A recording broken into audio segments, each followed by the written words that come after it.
And everybody, it's your boy, and we're back again with BeamNG Drive. Now, I don't really have so much of a plan for this video as I've had in the past, but I am here to review the new Barstow, or the next Barstow in the series, and this is going to be kind of the video that kind of finishes it up. So, it wouldn't be a, video without this kind of action going on now, would it? But I'm not going to show you the crash. I'm not that kind. I'm not that kind. I'm just not.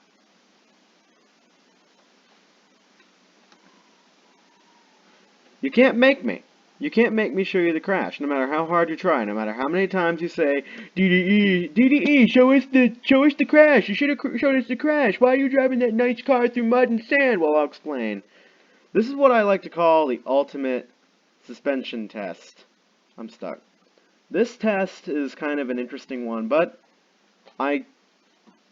this vehicle isn't fast enough. This vehicle isn't fast enough. Moreover, it's too slidey to demonstrate this principle. So, this was the Night Snake, then the King Snake. The Ultimate Factory Barstow features a supercharged big block V8 race suspension and special wide track slotted mage. That was a mouthful. The wheel type. There's really nothing else to it, although I think this one might also have, hang on. I think this one might also have those things on the back windshield that kind of reminds me a little bit of a Lamborghini. I could be wrong. Oh yeah, this and the wing are really the only difference to this one, except then of course the stripe and the stripe paint job and the wheels.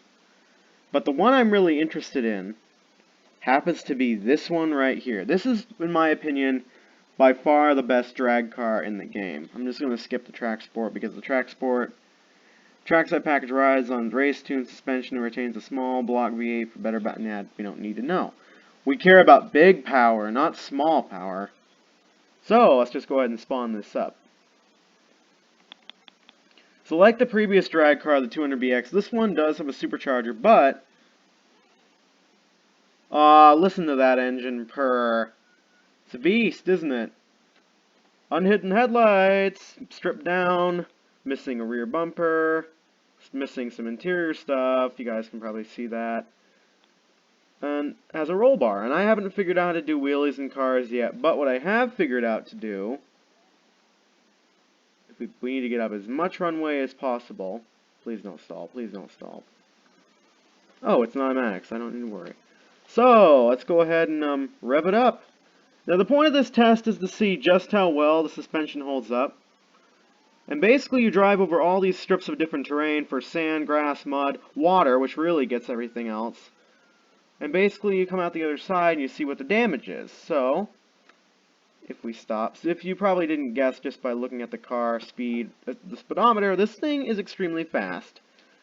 And yeah, it looks like we've suffered some front-end suspension damage, even though nothing is showing over here. Suspension can get damaged. We didn't break any headlights, surprisingly. We cracked the windshield, though. Other than that, there really isn't anything else about the suspension test. If I just scroll over, this is what I call it. Drive over sand, then grass, then mud, which is deeper, then sand, which slows you down, then water, then ice, and more ice. Which I know it doesn't look like it, but that's what it is. So, this drag car is built for one purpose, and that purpose is to drag race. So, we're going to go ahead and we are going to, if I can free the camera, we're going to go up and set up a little high-speed chase, not so much a, I would say not so much a drag race, but more of a high-speed chase. And we're not just going to be doing this, we're going to stop here, we're going to go control home, send it back home. Then what we're going to do is we're going to go into vehicle configurations.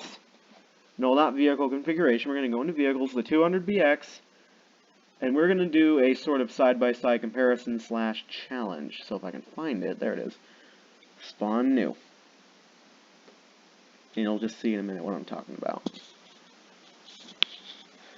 Here we are. We have the 200BX alongside the Gavril Barstow. So we're going to go ahead, and we're immediately going to go in, actually switch gearbox first. We're going to go into AI and tell them to chase me. And then we got to get... Come on, go. Go, go, go. Go. This isn't a demolition derby. Come on. Let's see if they can keep up with the... let's see if the Japanese car can keep up with pure American power. I don't know what's going on with the PS. I don't really know. The PSI doesn't really affect anything. Oh yeah, we're cruising. We're leaving it behind. I'm actually going to play a little bit dirty here. We're going to whip this thing around.